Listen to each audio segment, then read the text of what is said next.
Haven't done a live in quite some time, so I'm not sure. Good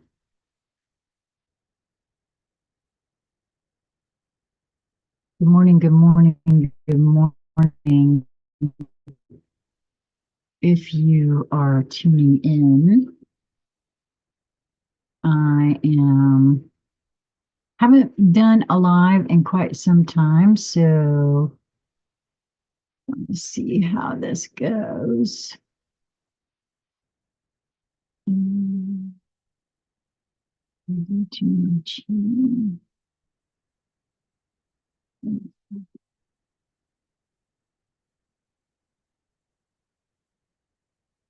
Well,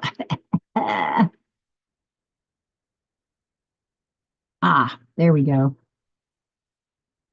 Now, yay! Okay, I can see the chat. All right. It's been a long time, and part of the reason that I wanted to do a live today had to do with, well, there was a lot of synchronicity this morning. Uh, and then I, I, I took a little time and chatted with my sister, um, as she reacted to some of the synchronicity. And then I pick up because I had a few things on my list that I wanted to do today, right? I recorded some of this yesterday and I felt led to record again today. And the two that I recorded after I just finished the second one, after hanging up with my sister, that it was right smack on to what we were speaking on. So I will be putting these out later on today, and it just solidified because I asked again, do I need to do a live? Is this something I feel drawn to do? And the big yeah, oh, you betcha, especially after that. Okay, so why? Let me put this over here. Why did I feel drawn? Well, what happened this morning? I normally ask when I awaken, show me what I need to see today, right? Especially if I am starting to look into things, right? And one of the very first things I saw was an interview with an AI clone that Maria Bartiromo from Fox did. And I'll link that in the show more section so you can go and take a look at it, right? And I was like, well, hey, I have wondered a couple of times of seeing things, what I was looking at there. And I knew I had heard, I don't know, maybe 2, 3, 4 years ago, something that they were experimenting with AI. And some time ago, it was my understanding that Deepak Chopra agreed to have a digital likeness of himself uploaded. And I guess he's been training it or whatever. I don't know. But at any rate, so in this interview, um, it's the creator and owner operator of this company that is offering this now to the public to create your own AI clone to assist you with your whatever it is you need assisting with. Okay, well, everybody has to feel into that for themselves. But then, and I shared that around because I thought it was kind of interesting. Not on my page or anything, just to a couple of folks I thought might find that interesting. But the very next thing that I was shown, that I got a huge hit on in a big way, was this gal, obviously a grandmother, probably more than likely around my age.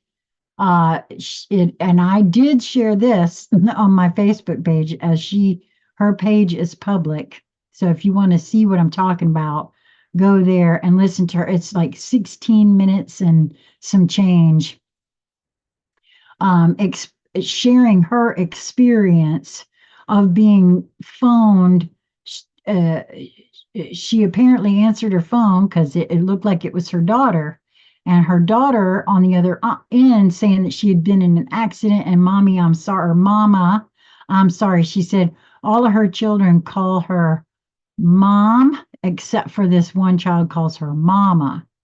And she did. She said, Mama, I'm sorry. And the next thing she knows, she's speaking now to someone who with an accent, telling her that he's with MS-13, and the daughter has interrupted some kind of transaction, and he lost money, and now she's got to give him this $900 or he's going to kill her daughter.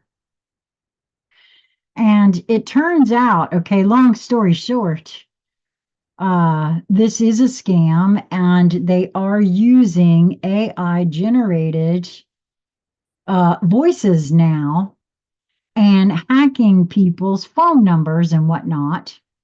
And I think the lady was in a little bit of denial at first. Of course, I would have been too, except that now that I know this is something they're doing, I want everyone to know, because for me personally, I I've spent years now on the internet, having these kind of conversations and that sort of thing. So it would be real easy.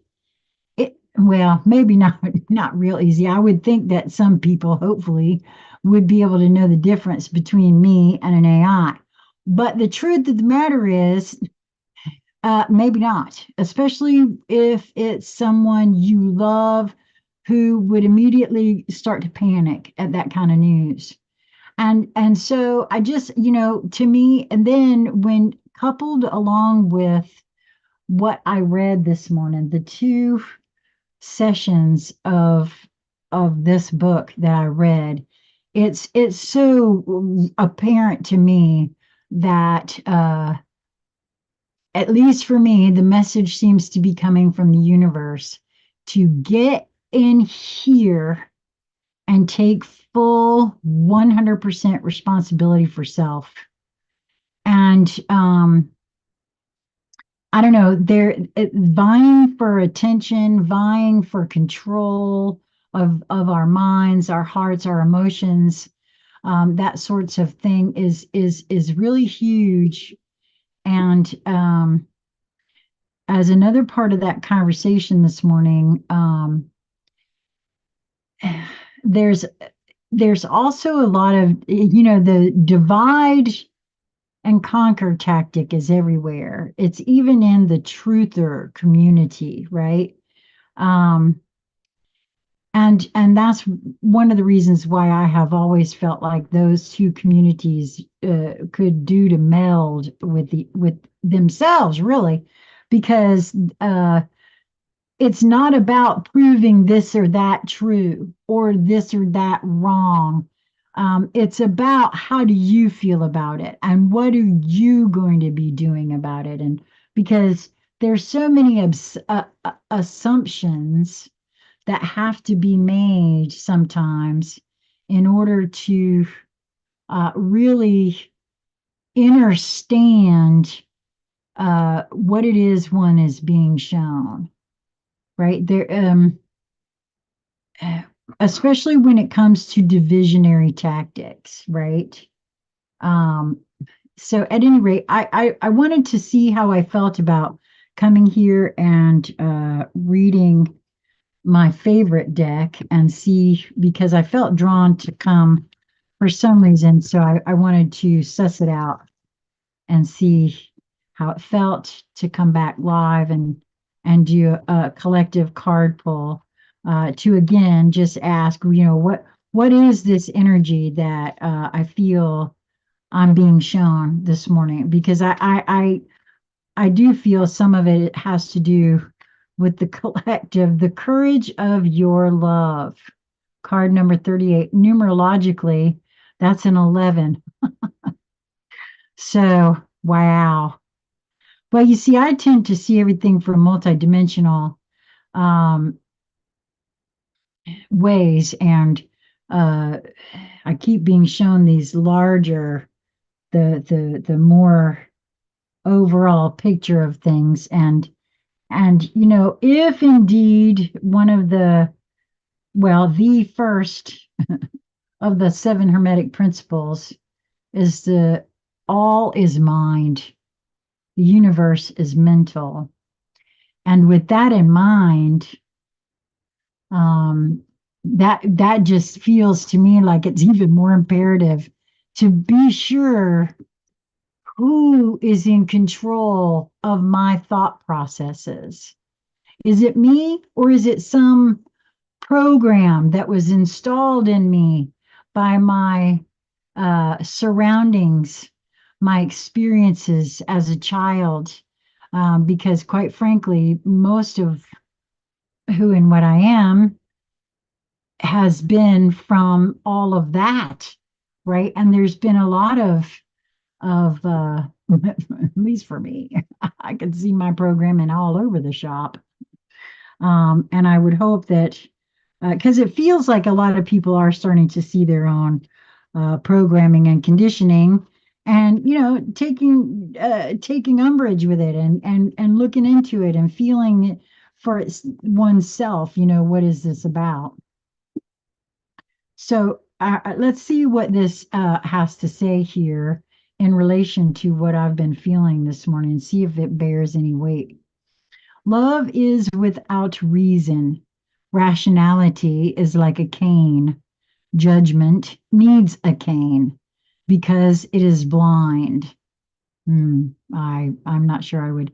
When love arrives, thought dies in its shadow. Love is the sunrise, while thought is only a flashing light. Oh, that's true then. That I really feel like well, see, that's because I have this thing about judgment and morality, and there's a whole lot of assumptions that get made when one is judging something as moral or immoral or good or bad or right or wrong. And all of that comes from all of the experiences one has had throughout their entire life, including those experiences that, hey, were pretty damn traumatic. Okay, so that was a poem by Rumi there. I do not bleat at you like a sheep, for to startle you from your slumber. I need to roar like a lion. You must awake, my beloved. There is no time to waste. Wow, when you hear those, if you feel drawn and you listen to those two channeled sessions that I recorded just this morning from book 3, Becoming, of this book, yeah, I think you might see a thread there. You must awake, my beloved. There is no time to waste, for the wolves are circling, hungry for sacred flesh. So I shall roar mightily. And although at first you recoil in fear, soon enough you will see the wolves. You become aware and grateful to have been thus awoken. Ah, yes, you remember that you have a precious human life to protect. You fear me no more. You thank me. You jump on my back as if you were a warrior astride a wild mount. You roar then along with me, awakening the others as we cause the ground to rumble, disturbing those even in their deepest slumber. You, like me, are a fierce lion, not a lamb, to be led to so many slaughters. The variety and opportunity, the variety of and opportunity for which is available in terrible abundance in our world. There is a Sufi story about a mother with her breast leaking milk. She loses her child, and once she finds him again, instantly lets him suckle for as long as he needs. A Sufi master nearby says to his students, "Do you think she would throw her baby into the fire?" And the students all say, "No, of course not." And the master replies, "Allah loves his children more than she, with enough tenderness to throw them into the fire." So it is with love at first. As a young heart, you want only comfort for your beloved. You cannot bear the thought of pain within them, even for a moment. And quite frankly, I see this as being part and parcel as to how some complain about, the everybody got a trophy. That's part of that energetic there. Um, I feel like this is what this is referring to, at least I'm being shown that. You cannot bear the thought of pain within them, even for a moment. Your own suffering is easier than bearing the suffering of your beloved. That young heart grows wise through experience. It becomes an elder, an ancient heart, tempered by grace and rendered strong with compassion. This is the great heart that can hold the suffering of the world within it and yet still find space for peace, for sweetness, for tenderness, and for rapture. This is the heart that shines with courageous love. It is willing to feel and bear all suffering without judgment, whilst gently holding it in the truth of what that suffering really is, the drying out of the mind addicted to suffering. I feel like that is so true in many ways. That's kind of what it feels like. I mean, I was addicted to all the medications they had me on. And I could say that getting over your programming is very much the same. I would say it is the drawing out of the mind addicted to suffering. This drawing out is necessary so that love can ignite itself and transform dead wood into living fire. The drawing out is a challenging and enduring process. The path of freeing the heart from the effects of a fearful mind is an initiation into great power. So many lapses will happen before the heart grows strong enough to overpower old patterns and surrender without condition or equivocation. I'm still in that. I haven't figured out how to completely surrender without equivocation or condition. I'm still working on that part. When it is ready to surrender in such a way, the heart is free and allowed to simply be. When the mind, then, finally freed from shackles and joyfully submitting to love, declares, "Let love be, in whatever way it shall be. I can bear it.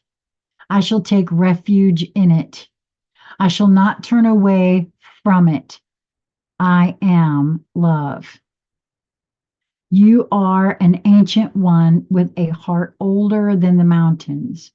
You are being asked to free yourself from the too small loves of the youthful heart and come to understand and accept the wisdom of your mature heart. Yes, I know that that's true. I think that is the question that many are being asked right this moment, me among them. Your mature heart is not cursed with hardness or detachment, but with compassion and tenacious devotion to the cause that is most real and matters most, the quest for life of the human soul. Your ancient heart loves the soul and will roar like the lion of love at the wolves that would casually devour it. So trust the courage of your heart. You are not cruel. You are not hard. You are not careless. You are passion personified. I'm sure lots of folks have been had things thrown at them that made them feel like that's what folks were trying to say, that you're careless, you're heartless, you don't care for me. kind of thing. You are the lion of love, so allow yourself to be the lion, not the lamb. Stand true in your own heart. Cause trouble, make noise, be proud, and be mighty. Then rest. After all that savage divinity, rest and restore. For day after day you shall claim your holy lands and refuse to give them up to less noble creatures.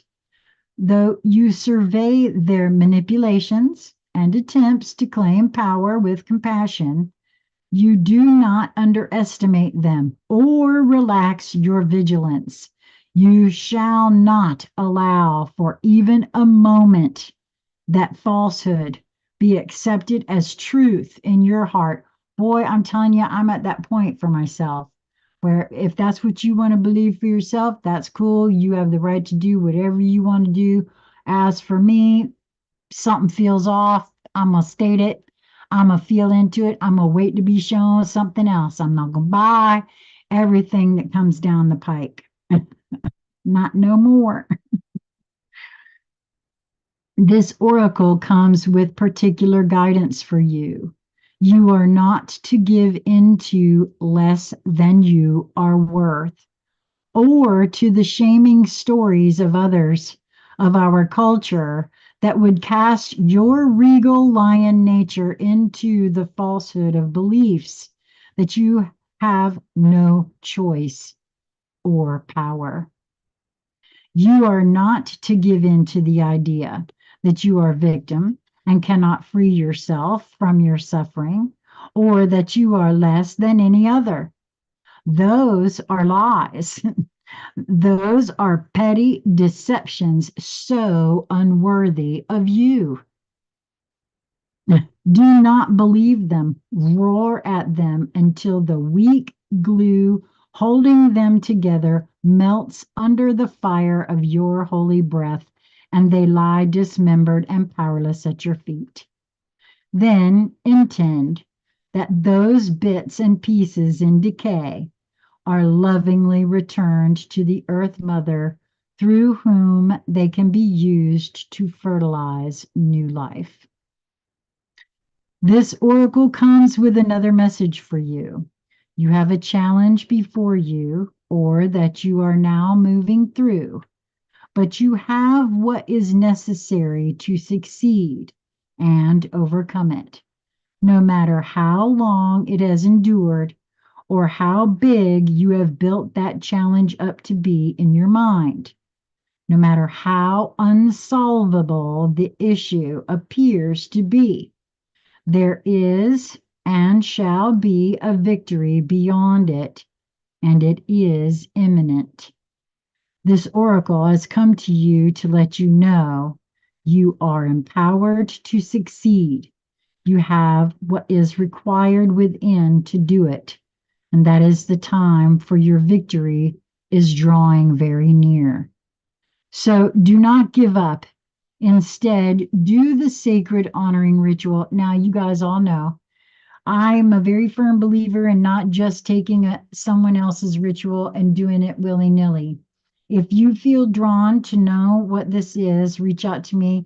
I'm happy to send you a picture of it, but I don't usually share those because of the way I feel about that.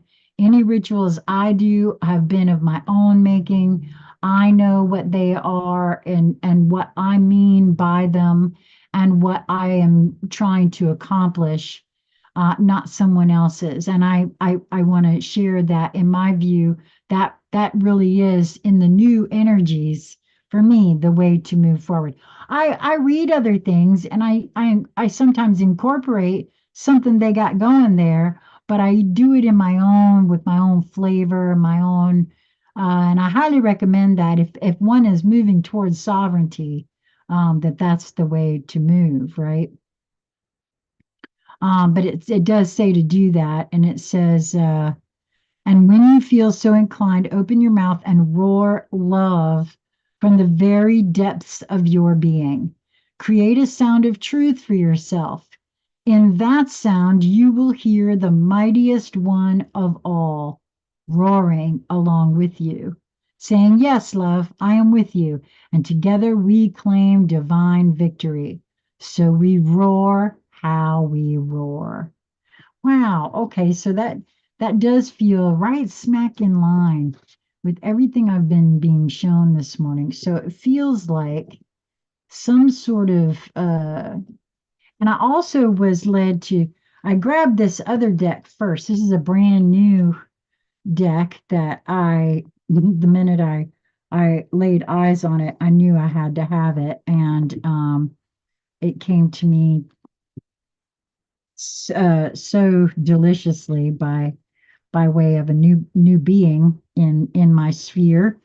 And it's called, just so you know, Shaman Durek Alchemy Elementals. I really don't know that much about it, but for some reason I was called to. It was the first thing I grabbed. Um, oh wow, okay, and two came out, and that's very interesting. One is upside down, and one is right side up. And what it is, this is the first one that came out right side up. Fire, volcano, sun. Now, one of the things that I know, if okay, and it's number two, it says, and the one that was upside down is card number 41, sky, snow, moon, and it came out in reverse.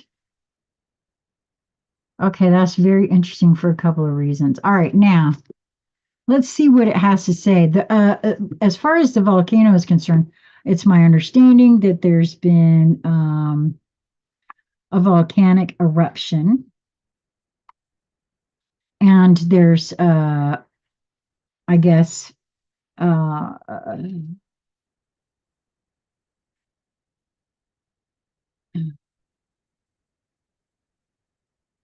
I think in South America, and I don't know for a fact, but I think there's been some earthquake activity too.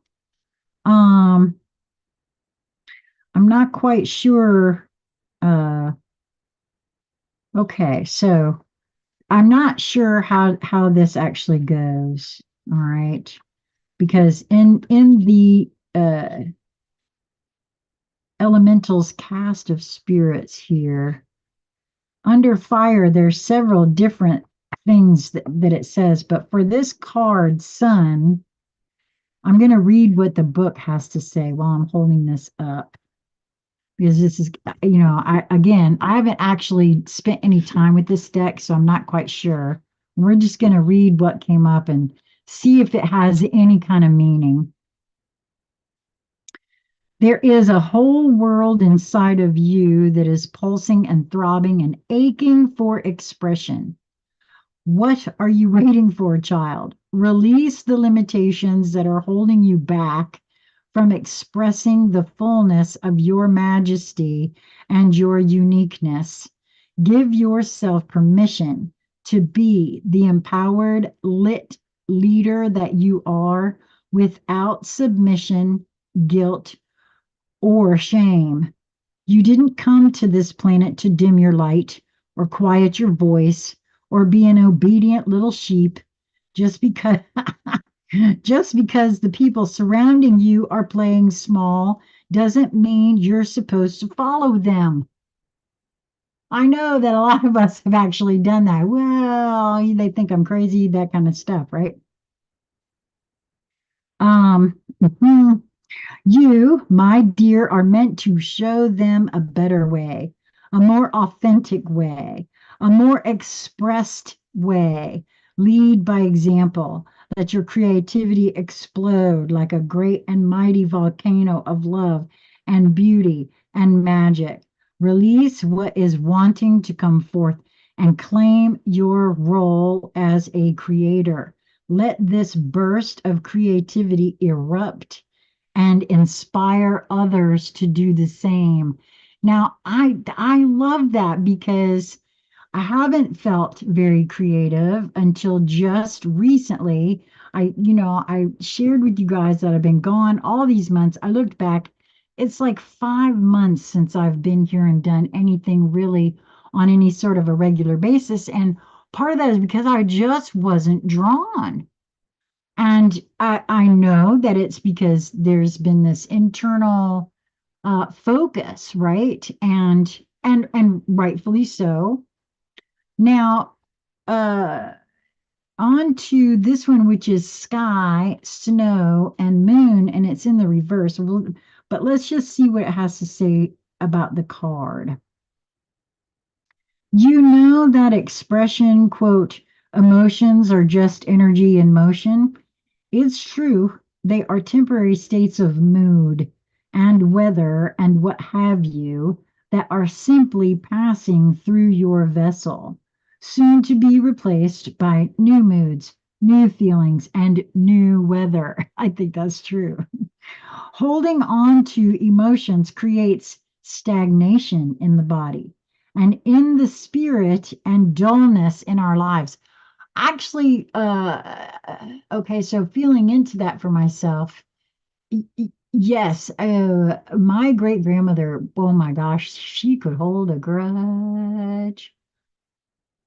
And holding on to all of that kind of thing and repressing it and oppressing it, suppressing it, all that kind of stuff, what that does to a body. Ask the woman who got to 490 pounds what that does to you. Because I could tell you for a fact what it did to me. When we obsess over our emotions and when we attempt to make sense of them with the mind by replaying the situations that inspired them over and over again, we are thinking incorrectly and we are thinking against ourselves. Get out of your head, my dear. Oh boy. And I was so in my head all the time. Keep your feelings fluid and your mind open and clear. There is nothing to figure out. Your only task right now is to feel, allow, and accept. And okay, so since how this came out in the reverse, and I don't know anything about this deck or anything, I'm just going to read it as that I'm blocking this energy and say, oh, wow. And I'm just now seeing that there's a cardinal at the tip of this. And I just brought my great grandmother forth, who always appears to me as a cardinal, which is so interesting. Shortly after her passing, a cardinal set itself up just inside my vehicle it's hot in North Carolina. My vehicle windows were down because my uh, air conditioning wasn't working, and I went to get in my car to go to work not too long after my great grandmother passed. And there in the passenger seat was a red cardinal. And my grandmother was the type, boy, if you left the house, she wanted to go too, because she lived with me for the last 3 years of her life. And I knew with all of me that that was her because the bird, even when I shoot it, it hopped up on the armrest and sat there and looked at me. And it hopped up on the door frame and it sat there and looked at me. And then it popped out onto the mirror before it finally left.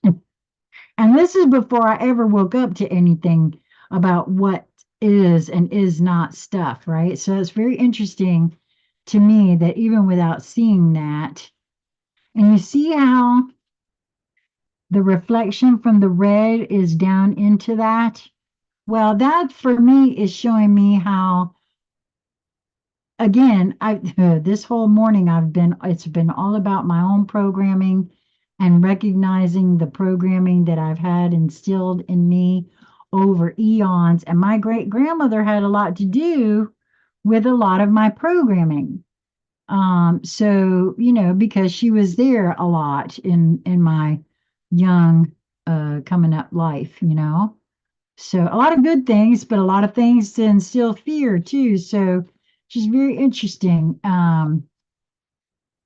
Well, I hope this was helpful. It sure has been helpful for me.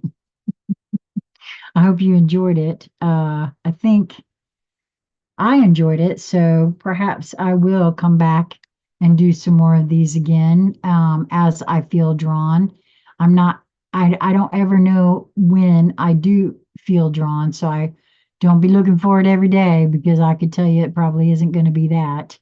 But I do want to say that I am looking to start the conscious conversations again. And so if you feel drawn to have a conscious conversation with me in a panel type setting, reach out, conscious conversation central at gmail.com. The first subject that I want to chat about is perception, perspective, perspective and perception, and what those words, what that means to you, and why yours is important, right? Why mine is important. Um, so reach out if you'd like to join me for that. And until next time, I hope that you will move towards that which brings you the highest joy in each moment that presents itself to you. It really is just a matter of your perspective. And if you're not enjoying the perspective in each moment, look and see if there's another perspective from which to view whatever it is that's presenting itself. Because generally, there is more than one perspective to be had. And for me, oftentimes I'm discovering it is a choice I have a choice as to how I wish to view a thing. So, till we meet again, be well, my friends. Mwah. Have a